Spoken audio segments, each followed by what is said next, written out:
because you got medical problems. You don't have to serve if you don't want to. Yeah. You can't even see how I'm looking at you, sir. I have sunglasses on. You can't even see how I'm looking at you. Everybody else?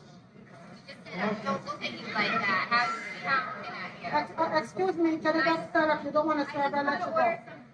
If you want to serve her, serve her. If not, let you go. Take her out. Ma'am, hello, ma'am. He's not going to serve you, so please leave. Why? Because he's a bitch ass nigger? No. Because he's a bitch ass nigger? No. Because he's a bitch ass nigger? No. Oh, that's what he is. That's what he is. All right, I wanted to talk about Bagel Karen, as they call her. So she went to the Starbucks, and I guess the so-called brother refused to serve her because she didn't have a mask on. So she calls him a bitch-ass nigga, or a bitch-ass nigger. Okay. And of course, that word is infamous in this society, but there's two sides to a coin. There's the bad connotation and there's a good connotation of it. And once again, one of my favorite books, Negro Rulers of Scotland and British Isles, the sacred word Nigger. Not Niger, but Nigger. There was no J, okay? So this is basically what this lady is saying in a nutshell. The modern day expression of the word Niger or nigger was anciently called the supreme god long before the existence of a European nation or United States. The Negro fathers of civilization, so-called black people, who existed long before the birth of Abraham, Moses, and the Israelite people, addressed the supreme creator as in like the end of a book, and in the beginning. The godly name in, which was later called Na, like Nagger or Nugger, okay, remains socially unpopular to articulate.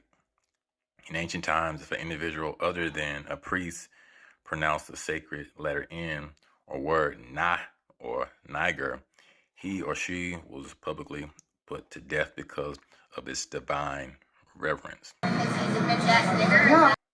Okay.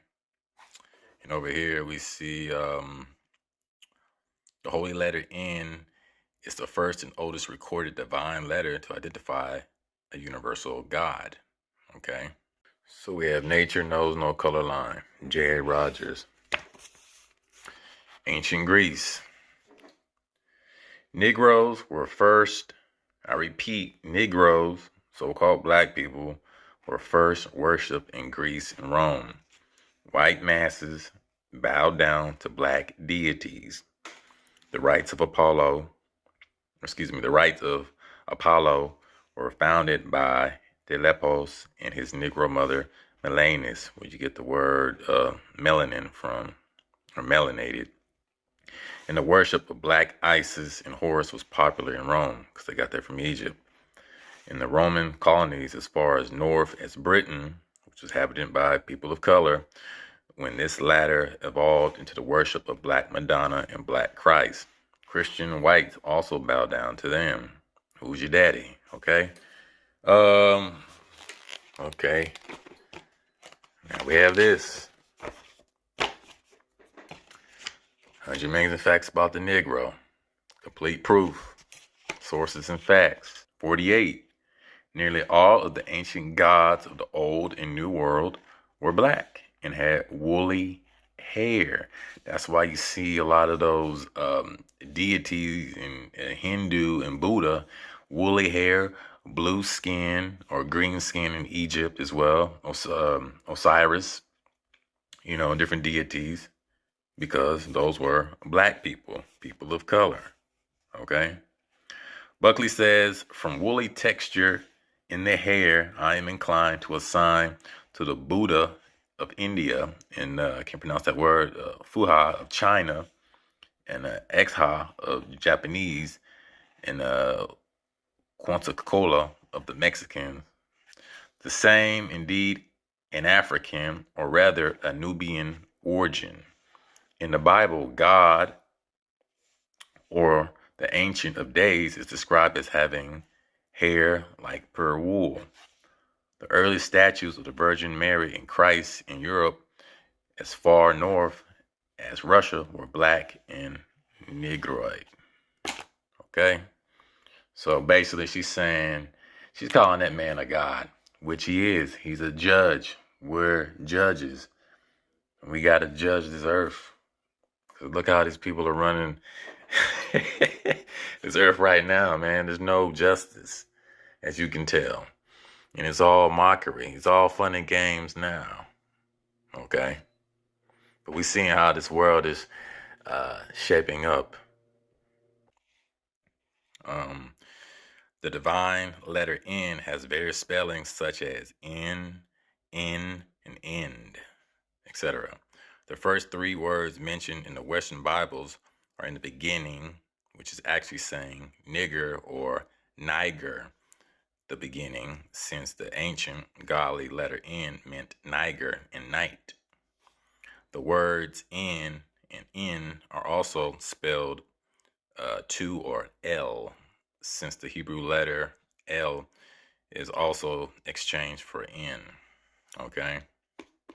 As we can see from the video, this woman had mulatto kids or children. And I feel sorry for the so-called black man who impregnated her and spread his loins or his seed into this Caucasian woman who has a filthy, demonic mouth. But, we're waking up and we got to have a sense of logic and rationale thinking when it comes to these certain people who are calling us these names in the negative connotation. We know what the positive connotation is. They're calling us gods because we are the judges of them. It's in the book. It's in Psalms 82:6. I said, you are gods, meaning judges, and all of you are the children of the Most High. But you shall die like men and fall like one of the princes. Arise, O God, judge the earth, for you shall inherit all nations. And you see judges right there. Hebrew Elohim, mighty ones or God. Because we are gods. We are the incarnate of the Most High and his people, the fleshly angels, okay, in a sense. So, our ancestors did write this book. That's why they call us the blue bloods, the Negro, okay? Even like in the movie Avatar. And you've seen the movie The Django, the royal blue, divine, teachers. Because some of these people need teaching because they don't know how to act, But we know where they come from. And that's the thing. We got to use words to fight back. You can call me a nigger all day, every day, but it don't mean nothing. I know who I am historically. But do you know who you are? Because you're not all these people that you claim to be.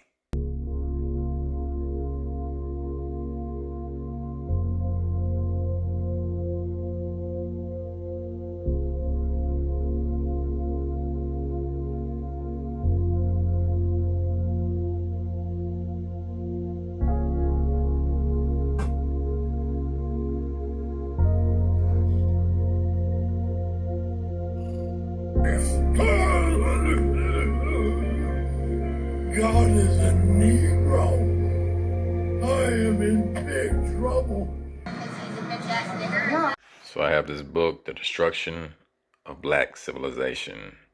Great Issues of Race from 4500 BC to 2000 AD by Chancellor Williams. Pretty good book. But the Assyrians, the Hebrews, Greeks, and Romans could make no such claim to support the myth of Caucasian superiority. Why is that? Because Assyrians were people of color, tawny, swarthy. The Hebrews were Negroes, people of swarthy, tawny complexion. The original Greeks, the Etruscans, the Minoans, they were people of color.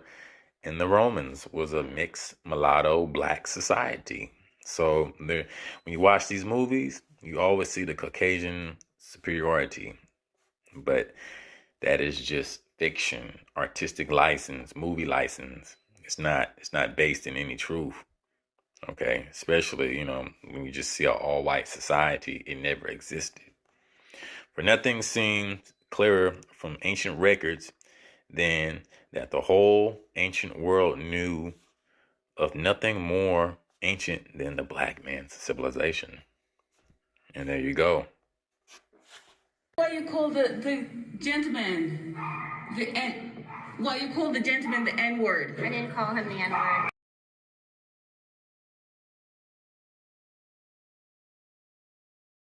What did he say? I called him a term to describe his behavior. So this is basically what she said. Master, you are my God. I'm here to worship you. The only time the name nigger shouldn't be applied is when used in vain. Exodus 20:7 and Matthew 10:22. So she said, Master, you are my God. I'm here to worship you. Unbeknownst to her, because she's ignorant and dumb. All right? Which was what? What did you call him? A term to describe his behavior. Which was what? You have it on the video. Why? Because he's a bitch ass. Excuse me. Oh, that's what he is. Hello. Now you need to go. That's what he is. Excuse me, Bitch ma'am. ass. Hello, N-word. ma'am. You I need just to said go. it. You heard it. Let me call it out because this lady been very disruptive now. It doesn't affect me that you're not going to serve me because you're a bitch. And you just call him a that's what you just said? I can call him whatever I want. No, you need to go. You need to You need to call go. him whatever I